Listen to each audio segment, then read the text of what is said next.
Alors, ce matin, je voudrais peut-être juste nous poser une question à chacun. Je me la suis posée, je vais nous la poser ce matin. Mais avant de nous la poser, je vais introduire par deux versets. Alors, je ne sais pas si on va les faire passer ou pas, parce que tout à l'heure, en me faisant passer les chants, on a eu un bug, on n'avait plus la maîtrise de l'ordinateur. Alors, on va pas les faire passer, je vais vous les citer. Donc le premier verset, c'est dans 1 Thessaloniciens, c'est les paroles de l'apôtre Paul. 1 Thessaloniciens, chapitre 4, verset 1er, juste ce verset, où l'apôtre Paul dit ceci: « Au reste, frères, puisque vous avez appris de nous comment vous devez vous conduire et plaire à Dieu, et que c'est là ce que vous faites, nous vous prions et nous vous conjurons au nom du Seigneur Jésus de marcher à cet égard de progrès en progrès. » Et puis le deuxième verset, c'est juste un petit peu plus loin, c'est toujours l'apôtre Paul, à Timothée cette fois, 1 Timothée, chapitre 4, et verset 15, où il est dit ceci, 1 Timothée 4, verset 15, Paul dit à ce jeune serviteur: « Occupe-toi de ces choses », et les choses dont il parle ici, vous les avez dans les versets qui précèdent, vous le lirez à la maison, « Occupe-toi de ces choses, donne-toi tout entier à elles, afin que tes progrès soient évidents pour tous. » Voilà. Et je pense que vous avez compris un petit peu le fil conducteur de ces deux versets. C'est sur la nécessité pour chacun d'entre nous de faire des progrès spirituels. Et ce matin, la question que je voudrais nous poser, que je voudrais mettre sur nos cœurs, est-ce que ces derniers temps, est-ce que ces derniers mois, est-ce que ces dernières semaines, est-ce que depuis que ce temps de confinement a commencé, ça fait quand même 5 semaines et demie, est-ce que nous avons fait des progrès sur le plan spirituel? Est-ce qu'on a grandi? Est-ce qu'on sent qu'on a pris en maturité? Je crois que c'est important de se poser la question. Parce que déjà, premièrement, quand on fait des progrès, ça nous fait du bien à nous. Je ne sais pas ce que vous en pensez, mais quand vous vous rendez compte que dans un domaine où peut-être vous avez des carences et que vous réalisez que vous avez progressé, ben c'est encourageant, c'est motivant et c'est enthousiasmant. Si par exemple on sait que dans un domaine, fut un temps on avait certaines réactions, et puis tout d'un coup on réalise qu'au bout de quelques mois, quelques années, on n'a plus du tout les mêmes réactions, là où peut-être on se serait énervé, là où peut-être on aurait explosé, bien là maintenant c'est plus du tout le cas. On se rend compte que quelque part il y a eu du progrès qui a été fait, ben, c'est encourageant et ça nous motive et ça nous montre que le Saint-Esprit travaille nos cœurs. Et puis je crois que c'est important de se poser la question, parce que les progrès c'est aussi encourageant pour les autres. Paul dit ici, vous avez noté avec moi, Timothée, afin que tes progrès soient évidents pour tous. Et je crois que quelque part, pour les autres, c'est encourageant de voir nos progrès. Je crois qu'il n'y a rien de plus décourageant que de voir un enfant de Dieu, un chrétien qui marche avec le Seigneur depuis peut-être 5 ans, 10 ans, 15 ans, 20 ans, et il n'a pas changé. Il est toujours le même. Vous voyez, toujours le même caractère, toujours les mêmes travers, toujours les mêmes attitudes, toujours les mêmes réactions. Je crois qu'il n'y a rien de plus décourageant que ça. Et on parle pas mal d'évangélisation dans ces derniers temps, mais je crois que l'évangélisation, elle commence par là. Si les gens autour de nous voient progresser, si les gens autour de nous voient changer, mais forcément, ça va les interpeller. Forcément, ils vont se dire, tiens, mais il est plus pareil, tiens, mais avant, il n'aurait pas réagi comme ça. Et c'est pour ça que je crois que c'est important. Vous voyez, c'est pour ça que je crois que c'est important de nous poser la question. Alors, il y a quelques années, quand avec Rosetta, nous étions pasteur sur le bassin d'Arcachon, un dimanche, j'avais invité un frère que je ne sais pas si vous le connaissez. Alors, c'était mon professeur de grec quand j'étais à l'école biblique avec Rosetta. C'était le pasteur Daniel Guillet. Alors, moi, en grec, j'étais pas fort du tout. Et quand il était venu le dimanche matin, il nous avait apporté une pensée sur ce verset de Paul à Timothée. Occupe-toi de ces choses, donne-toi tout entier à elles, afin que tes progrès soient évidents pour tous. Et j'ai jamais oublié cette prédication, pourtant ça fait presque 15 ans en arrière, parce qu'il nous avait fait une étude sur le mot progrès. En grec, qu'est-ce que ça signifie le mot progrès? Et franchement, c'est très intéressant. Alors, je ne vais pas vous faire une étude de grec ce matin, mais le mot progrès, en grec, c'est le mot prokopé. Comme ça se prononce, prokopé. Pro, ça signifie en avant, et kopé, ça signifie couper. Donc, dans le grec, la notion de progrès, ça signifie couper en avançant. Voilà. Et ça fait allusion aux éclaireurs qui déblayent le chemin pour que l'armée puisse avancer. Ça fait référence en Afrique aux déblayeurs qui, avec leurs machettes, avec leurs coupe-coupe, déblayent le terrain pour qu'on puisse avancer. Et donc l'idée, quand Paul dit que tes progrès soient évidents pour tous, l'idée c'est de nous montrer que pour faire des progrès, il y a des choses à couper. Pour faire des progrès, pour avancer, pour aller de l'avant, il y a des choses qu'il faut couper. C'est ça dans le grec l'idée de progrès. Alors couper avec quoi? Couper par exemple avec notre passé. C'est évident que si on n'a pas coupé avec le passé, couper avec des vieilles habitudes, des mauvaises habitudes, il y a des tas de choses qu'il faut couper. Couper avec des mauvaises relations. Je crois qu'il y a des relations, c'est pas pour rien que l'apôtre Paul dira que les mauvaises compagnies corrompent les bonnes mœurs. Et je crois que si on veut progresser, parfois, malheureusement, il y a des relations avec lesquelles il faut couper. Et c'est ça, là, dans le grec, la notion de faire des progrès. Il y a des choses à couper pour pouvoir continuer d'avancer, sinon on reste figé, on reste paralysé. Et c'est très intéressant quand on a un petit peu ce recul concernant ce mot progrès, couper en avançant, parce qu'on réalise par exemple, je vais prendre un exemple, que quand Jésus a choisi les 12, on n'aurait certainement pas choisi cela, mais il y en a un qui vraiment a fait des progrès manifestes, c'est l'apôtre Pierre. L'apôtre Pierre, quand on lit les évangiles, on se rappelle que c'était un fougueux, il avait un sacré caractère, et on se rappelle notamment que quand Jésus va annoncer ce qui allait arriver, il va dire « mais si tous t'abandonnent, pas moi ». Et puis malheureusement, on sait ce qui lui est arrivé. Et puis quand vous allez, après la Pentecôte, quand vous allez par exemple, je vais vous citer deux versets, dans Actes chapitre 3 et verset 12, on est là au moment de la guérison du boiteux du temple. Vous vous rappelez que les gens vont voir ce boiteux guéri, tout le monde va accourir, tout le monde va se précipiter, et Pierre va dire ceci, Actes chapitre 3 verset 12, il va dire Hommes israélites, pourquoi vous étonnez-vous de cela? Pourquoi avez-vous les regards fixés sur nous, comme si c'était par notre propre puissance ou par notre piété que nous eussions fait marcher cet homme? Alors c'est une parole qui semble anodine, mais c'est très intéressant parce que vous avez remarqué, il ne tire plus la couverture à lui.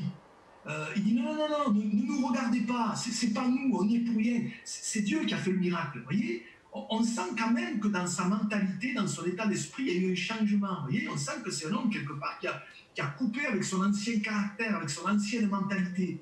Et si vous allez un petit peu plus loin, dans sa première épître, je vais vous lire le verset, dans sa première épître au chapitre 5 et verset 1er, il va dire ceci, je vous le lis, 1 Pierre chapitre 5 verset 1er, « Voici les exhortations que j'adresse aux anciens qui sont parmi vous, moi, ancien comme eux, témoin des souffrances de Christ et participant de la gloire qui doit être manifestée. » Alors ça aussi, on pourrait passer très vite dessus, mais notez bien comment il se définit, moi, ancien comme eux. Voyez, lui qui avait l'habitude de se voir un petit peu au-dessus des autres, si tous t'abandonnent, pas moi, là quand il parle des anciens, il dit je ne suis pas plus ni moins. Voyez, on sent que quand même il y a eu un changement chez Pierre. Voyez, on sent que la Pentecôte est passée par là, mais on sent que c'est un homme qui a fait beaucoup de progrès. Voyez, et je crois que ça va nous interpeller, parce que si Pierre a fait des progrès, on est amenés les uns les autres à faire des progrès. Alors, et c'est là surtout que je voudrais en venir ce matin, et sans être trop long, mais je voudrais brièvement m'arrêter sur 4 moyens que Dieu utilise pour qu'on puisse faire des progrès. 4 moyens tout simples, hein, qui sont là, hein, et Dieu les utilise d'une façon ou d'une autre pour nous amener à grandir, à devenir matures et à faire des progrès dans la foi. Alors, premier moyen, ça va vous paraître peut-être paradoxal, et pourtant, c'est l'échec. Je crois que Dieu, parfois, permet certains échecs parce qu'ils vont être pour nous salutaires. Et par le biais de ces échecs, on va grandir. Alors, ça peut paraître fou, ça peut paraître incohérent, et pourtant. Et je reviens à Pierre. Son échec, il a été retentissant. Il a renié 3 fois le Seigneur avec des imprécations, nous dit l'Évangile. Mais on se rend compte que cet échec va être comme un tremplin pour lui, parce qu'il va toucher du doigt sa misère. On sait qu'il a pleuré amèrement. On sait même, l'Évangile de Luc nous dit qu'il a croisé le regard de Jésus. Ça a dû être terrible, ce moment-là, quand il croise le regard de Jésus. Voyez, Et puis, on se souvient de ce moment au bord du lac, hein, quand Jésus va lui dire, Pierre, m'aimes-tu? Et puis, quand on lit après le livre des Actes des Apôtres, on se rend compte que Pierre, il a pris une autre dimension spirituelle. Il y a quelque chose qui s'est passé, voyez, dans sa vie. Voyez, mais je crois qu'une des raisons, c'est que l'échec a été salutaire pour lui. Il a pris conscience de ses erreurs, il a pris conscience de sa faillite, de sa misère, et ça lui a permis, prenant conscience de ça, eh bien, de grandir et d'aller plus loin, et de ne plus compter sur ses propres forces, mais de se mettre vraiment à compter sur le Seigneur. Et je crois que parfois, il peut nous arriver dans notre marche avec Dieu toutes sortes d'échecs dans un domaine ou dans un autre, où on pensait que on y arriverait, on pensait que ça fonctionnerait, on pensait que ça marcherait, et puis non. Hein, peut-être on a pris, comme on dit, entre guillemets, une baffe. Hein, et puis finalement, avec le recul, on se rend compte que cet échec, il a été salutaire. Il nous a permis de grandir, il nous a permis de faire des progrès. Voyez, nous a permis de prendre conscience que, comme Jésus le dira, sans lui, on ne peut rien faire. Nous a permis peut-être de réaliser que tant qu'on voulait faire les choses par nous-mêmes, ça ne marchait pas. Mais quand on s'appuyait sur le Seigneur, ça marche. Je crois que parfois, Dieu permet certains échecs, hein, qui sont pas, j'allais dire, là pour nous humilier, qui ne sont pas là pour nous rabaisser, mais qui sont là au contraire pour nous emmener plus loin. Et je me dis, si peut-être ces derniers temps, dans un domaine ou dans un autre, on a connu quelques échecs, quelque part, n'en soyons pas chagrinés, mais au contraire, qu'on puisse s'en servir de tremplin pour aller plus loin. Voyez, en tout cas, pour Pierre, son échec, oui, il a été retentissant, oui, il a été difficile, mais ça lui a permis d'aller tellement plus loin et de devenir l'homme de Dieu qu'il est devenu. Et ma prière, c'est que oui, on a tous connu des échecs, et je voudrais pas vous décourager, mais on en connaîtra d'autres. On en connaîtra d'autres. Mais au travers de ça, je crois que Dieu parfois les utilise pour nous faire progresser et pour nous faire grandir. Un autre moyen que Dieu utilise, et là aussi, je vais parler de Pierre, c'est la Pentecôte. La Pentecôte. On sent bien que dans la vie de Pierre, l'expérience de la Pentecôte a été un tournant dans sa vie. Alors, quand je parle de la Pentecôte, je ne parle pas nécessairement que du baptême du Saint-Esprit. Vous savez que le signe initial du baptême du Saint-Esprit, c'est le parler en langue. Mais je ne parle pas que de ça. Je parle de ça, mais aussi de toute cette dimension de la vie de l'Esprit. On a besoin de faire l'expérience de la Pentecôte, de cette vie remplie, renouvelée dans le Saint-Esprit. C'est pas pour rien que l'apôtre Paul, quand il est arrivé à Éphèse, va poser cette question. Vous vous rappelez, acte 19, verset 2, il a rencontré des disciples, il va leur dire, avez-vous reçu le Saint-Esprit quand vous avez cru? Voyez, parce que pour Paul, c'était important. Voyez, je crois que c'est important de réaliser que c'est pas une option. Hein, la Pentecôte, être rempli du Saint-Esprit, c'est une nécessité. Voyez, il faut bien faire la différence entre être le temple du Saint-Esprit, ce que nous sommes tous, à partir du moment où nous avons cru au Seigneur, où nous sommes repentis de nos péchés, et nous avons reçu Christ dans notre cœur, on est devenu le temple du Saint-Esprit. Ça, c'est une chose. Et il faut faire la différence entre ça, être le temple du Saint-Esprit, et être rempli du Saint-Esprit, ce qui est différent. Voyez, et c'est pour ça que je voudrais peut-être au travers de ce moment, ce matin, je ne sais pas, je ne vais pas faire un sondage, là, qui est baptisé du Saint-Esprit, qui parle en langue, qui ne parle pas en langue, c'est pas le but. Mais peut-être s'il y a des frères et des sœurs, vous n'êtes pas encore remplis du Saint-Esprit, baptisés du Saint-Esprit, mais j'aimerais vraiment que vous encouragez, peut-être dans ce temps de confinement, à rechercher le Seigneur encore plus, dire, Seigneur, cette promesse, elle est pour tous.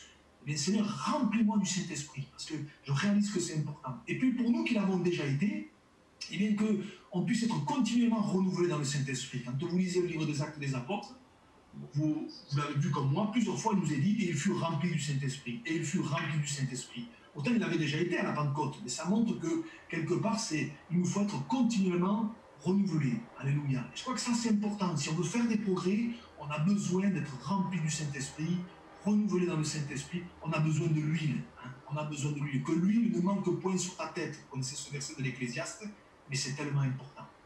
Un autre moyen pour faire des progrès, le troisième, et là, ça nous incombe. Ça, c'est notre responsabilité, c'est se discipliner spirituellement parlant. Je crois que ça, c'est important. Avoir une discipline spirituelle personnelle. Voilà. Je vous cite quelques versets. Je pense à l'apôtre Paul qui va dire aux Corinthiens, je traite durement mon corps et je le tiens assujetti de peur d'être rejeté après avoir prêché aux autres. Et je traite durement mon corps. L'apôtre Paul, c'est un homme qui avait une discipline spirituelle. Voyez, Je pense à Pierre et Jean qui montaient au temple à l'heure de la prière. Acte 3, verset 1er. Vous voyez, à l'heure de la prière. Et on sent que quelque part derrière ce verset, c'était quelque chose qui pour eux était important. Vous voyez, c'est une discipline. J'aurais pu vous parler de Daniel, qui priait 3 fois le jour. Daniel chapitre 6, verset 10. Vous voyez, c'est important. Si on veut grandir, il faut qu'on ait une discipline. Et j'avais noté ce verset. Vous savez que l'apôtre Paul a souvent donné cette image de l'athlète. C'est une image qu'il a aimé utiliser parce qu'il savait que ses contemporains comprendraient. Et il y a ce verset, je vous le lis, c'est dans 1 Corinthiens chapitre 9, versets 24 et 25. L'apôtre Paul dit « Ne savez-vous pas que ceux qui courent dans le stade courent tous, mais qu'un seul remporte le prix ?» Et dit ceci « Courez de manière à le remporter. Tous ceux qui combattent s'imposent toute espèce d'abstinence et ils le font pour obtenir une couronne corruptible, mais nous faisons-le pour une couronne incorruptible. » Alléluia. Vous voyez, il s'impose toute espèce d'abstinence. Il y a une discipline spirituelle. Vous voyez, il y a une discipline. Si on veut grandir, il faut en passer par là. Vous voyez. Et je crois qu'il y a trop d'enfants de Dieu qui ne grandissent pas, qui ne progressent pas, en tout cas comme ils le devraient. Et ce n'est pas un jugement, mais c'est un constat. Je crois que ça doit nous interpeller parce que parfois on fonctionne trop à l'humeur. On fonctionne trop à l'envie. J'ai envie, j'ai pas envie. Je suis de bonne humeur, alors je vais à l'église. Je ne suis pas de bonne humeur, j'ai pas envie d'y aller. Mais si on fonctionne comme ça, on ne peut pas grandir. Il faut une discipline. Alors, je me souviens, il y a quelques mois en arrière, j'avais vu, alors là, ça va certainement parler aux messieurs, j'avais vu un reportage sur le célèbre footballeur Cristiano Ronaldo. Et le reportage disait quelque chose d'extrêmement intéressant. Ça m'a interpellé. Il disait que quand ce gars-là, aujourd'hui il a 35 ans, mais quand il avait 18-20 ans, dans l'endroit où il était, dans le centre de formation où il était bon. On a vu que c'était un joueur qui avait du talent, mais il y en avait d'autres qui étaient aussi bons que lui, si ce n'est même un peu plus meilleurs que lui. Et ceux qui faisaient le reportage et les gens qu'ils interviewaient disaient que le gars, il a travaillé d'arrache-pied, hein, il s'est donné une discipline de fer pour arriver où il en est aujourd'hui. Et le reportage disait que, en fait, il avait dépassé ceux qui, à son âge, étaient même meilleurs que lui. Pourquoi? Parce qu'il s'était imposé une discipline de fer. Et ça m'a interpellé parce que je me suis dit, mais si un gars pour quelque chose qui, voilà, courir derrière un ballon, quoi, pour du foot, a été capable de se discipliner à ce point-là pour en arriver là où on en est aujourd'hui, mais je me dis, sur le plan spirituel, c'est la même chose. Je crois que si on veut aller loin, si on veut grandir, on a besoin d'avoir une discipline spirituelle, une vie disciplinée. Je ne sais pas à ce niveau-là comment vous fonctionnez, je ne sais pas comment on fait. Moi, je sais comment moi je fonctionne.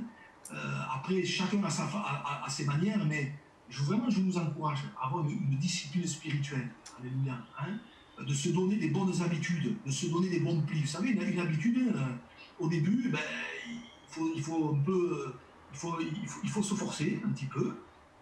Ouais. Et après, ça devient naturel. Voilà. Et spirituellement parlant, ça doit être quelque chose de naturel de prier, quelque chose de naturel d'ouvrir la parole, quelque chose de naturel, la communion fraternelle. Mais ça, c'est une habitude, vous voyez, qui fait qu'on ne se force même pas, on ne réfléchit même pas, c'est normal.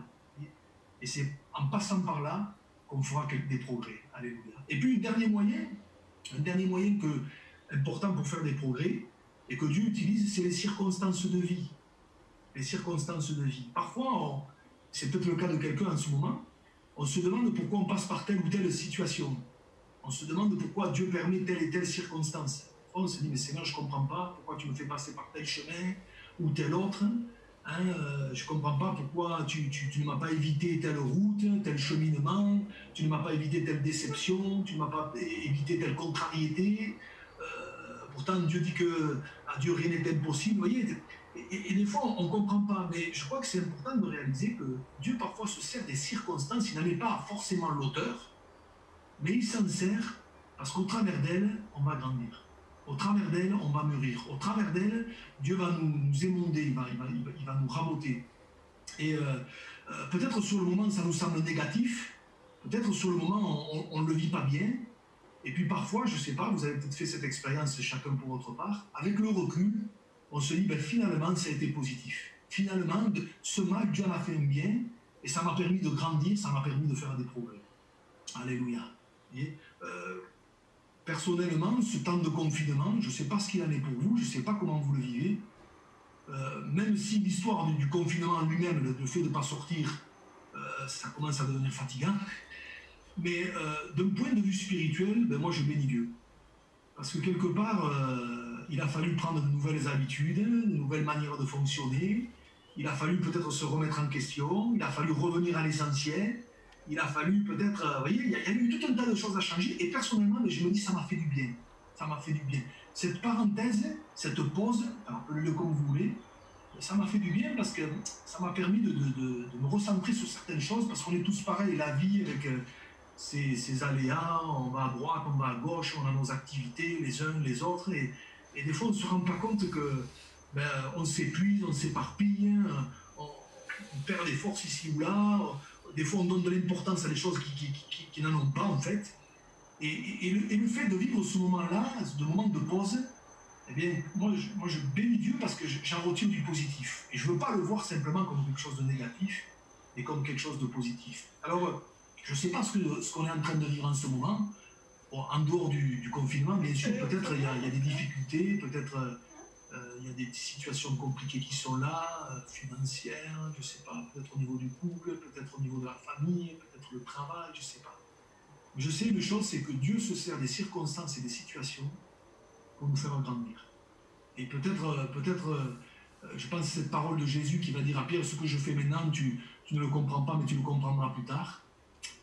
Bien sûr, c'est dit dans un certain contexte, mais je crois que ça peut s'appliquer aussi à ça. Et des fois, il y a des situations, on ne les comprend pas sur le coup, on ne comprend pas pourquoi Dieu a permis qu'elles arrivent, et puis avec le recul, on se dit que finalement, ça a été bénéfique et ça nous a permis de grandir, de nous remettre en question. Ça a permis à Dieu de faire un travail dans notre cœur et de nous amener plus loin. Alors, je termine, je ne vais pas être trop long.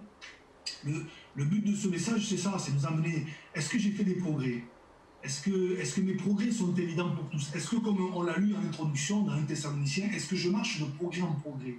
En tout cas, vraiment, le but, c'est de nous encourager. Seigneur, je veux faire des progrès. Et je vais terminer par là, par un dernier texte. Je ne voudrais pas que le Seigneur puisse nous faire le même reproche qu'il a fait aux Hébreux. Et je vais vous le lire, on va conclure par là, c'est Hébreux chapitre 5, versets 12 et 13. Voilà, Hébreux chapitre 5, versets 12 et 13. Voilà ce que dit le Seigneur à ses croyants. Il leur dit, vous en effet qui depuis longtemps devriez être des maîtres, vous avez encore besoin qu'on vous enseigne les premiers rudiments des oracles de Dieu, vous en êtes venus à avoir besoin de lait et non d'une nourriture solide. Or, quiconque en est au lait n'a pas l'expérience de la parole de justice, car il est un enfant. Hein? Le reproche, quelque part, qui est fait là, c'est qu'ils n'avaient pas grandi. Il n'y avait pas eu de progrès, quoi. Vous qui, depuis longtemps, voyez, alors, ça sous-entend que ça faisait un moment qu'ils marchaient avec le Seigneur, mais ils en étaient encore collés. Ils n'étaient pas passés au stade supérieur. C'est comme si...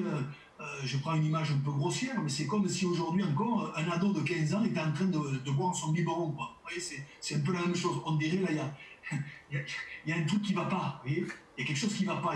Il y a quelque chose qui cloche. Ben, spirituellement parlant, c'est la même chose. Vous voyez, et ma prière, c'est qu'on puisse grandir pour que le Seigneur ne puisse pas nous faire ce reproche. Mais depuis le temps, tu en es toujours au même point. Depuis le temps, tu n'as pas grandi. Regarde. Tu vois, dans ce domaine, il n'y a pas eu de progrès. Le but, c'est pas qu'on se culpabilise. Le but, c'est de dire, Seigneur, aide-moi à faire des progrès. Et c'est vraiment la pensée que je voulais laisser sur notre cœur, que ce temps qu'on est en train de vivre puisse vraiment nous amener les uns les autres à nous questionner devant Dieu et surtout à dire, Seigneur, je veux faire des progrès. Sonde-moi, ô Dieu, et connais mon cœur. Et rappelez-vous toujours, hein, le mot dans le grec, c'est couper en avançant. Voilà, procoper. Hein. Et s'il y a des choses à couper, s'il y a des choses qui ont besoin d'être encore retranchées dans nos vies, eh bien faisons-le, ça nous permettra de grandir et d'aller de l'avant. Voilà, la pensée toute simple, je m'arrête là, que vraiment je vous laisse sur notre cœur, mais que vraiment ce soit notre désir. Seigneur, aide-moi, aide-nous à faire des progrès. Alléluia. Alors je vais prier, si peut-être encore quelques-uns veulent lever leur voix, ben faites-le. Hein. Voilà. Amen. Seigneur, merci pour ta grâce. Merci Seigneur pour ta fidélité. Seigneur, j'ai besoin de toi pour faire des progrès. Je réalise, Seigneur, qu'il y a encore tellement de domaines où les choses ont besoin de changer, Seigneur. Mais merci pour déjà tout le chemin parcouru. Je te prie de nous aider les uns les autres. Tu connais nos carences, tu connais les endroits où il y a encore des failles, des défauts. Mais Seigneur, merci parce que par ta parole, tu veux nous amener plus loin. Et je te prie pour que les uns et les autres, tu puisses le faire, tu puisses vraiment, Seigneur, nous amener à vivre cette marche de progrès en progrès. Alors je te bénis, Seigneur, à toi la gloire, au nom de Jésus.